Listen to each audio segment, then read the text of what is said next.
from coming up when it would get hot. And this concrete's a lot more durable. You don't see the track break down as bad as it used to decades past. The problem with that is the concrete cools off. It gets very cold. And these tires want a little bit of heat to work. As it gets cold and that temperature comes out of the concrete, it stops laying the rubber down, and it can change the way these trucks handle, for better or worse. Lane Riggs right now with a 2.5 seconds over Gio Ruggiero. Ty Majeski settled in third, Corey Heim right behind him. All 8 playoff drivers still holding on to top 10. There's Matt Crafton, had that incident earlier. Oh, contact again. Crafton back in 17th now. A lot of contact down this backstretch. See Timmy Hill in the 56 on the outside. That's the 41 on the inside, Connor Jones. And I'm not so certain that this contact with this group right here is not completely done yet. No, I don't think it is. Some guys a little bit frustrated with each other early on. When I look at Martinsville, I look at gaps. And when there's a gap in front of you and not a gap behind you, you should be prepared for a lot of contact, because you are slow and in the way. There's Caden Honeycutt in the 52. Caden's first full-time season, and it's been an interesting one. Starting the year thinking he was full-time at Nice Motorsports. He ended up running more than half of the season. Then he signed a deal for next year that has not yet been announced. He was given this opportunity when Stuart Friesen was injured, and caution is out here for the second time this evening. There's some fluid on the racetrack, we're being told. And I did see Andres Perez, who had that damaged truck, was slow on the inside. That could be coming from that truck. Let's listen to Corey Heim's radio about this. Oil down. There's oil in the truck. We told them they haven't done anything yet. Nice and easy here. So Corey Heim obviously saw that. And got to wonder, when we saw that checkup with Matt Kraft and Bailey Curry and some of those drivers back there, if maybe the fluid didn't have a factor in those trucks getting a little bit out of control.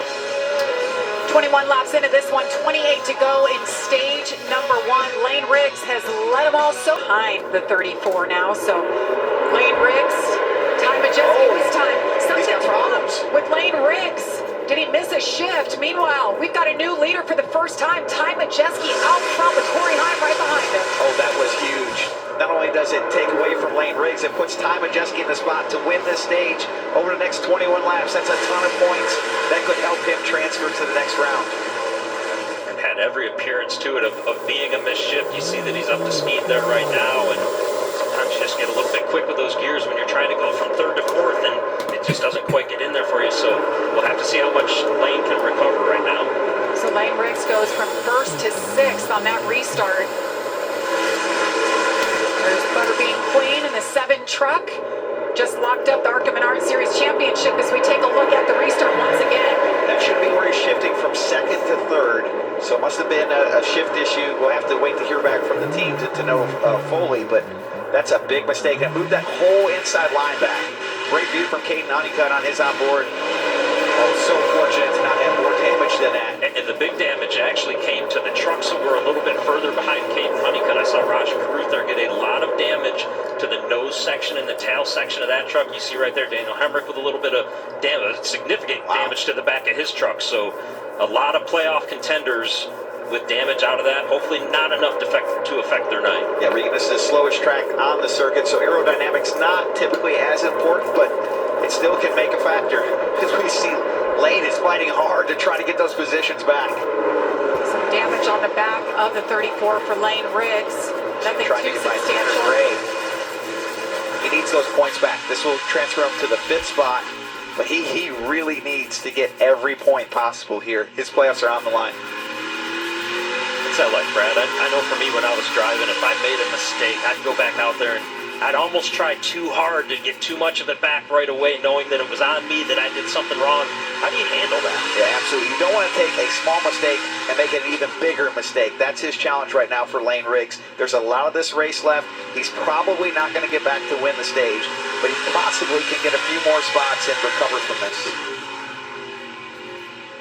He does have one of the best trucks on the track, so a lot of opportunities still remaining for Lane Riggs to recover from that.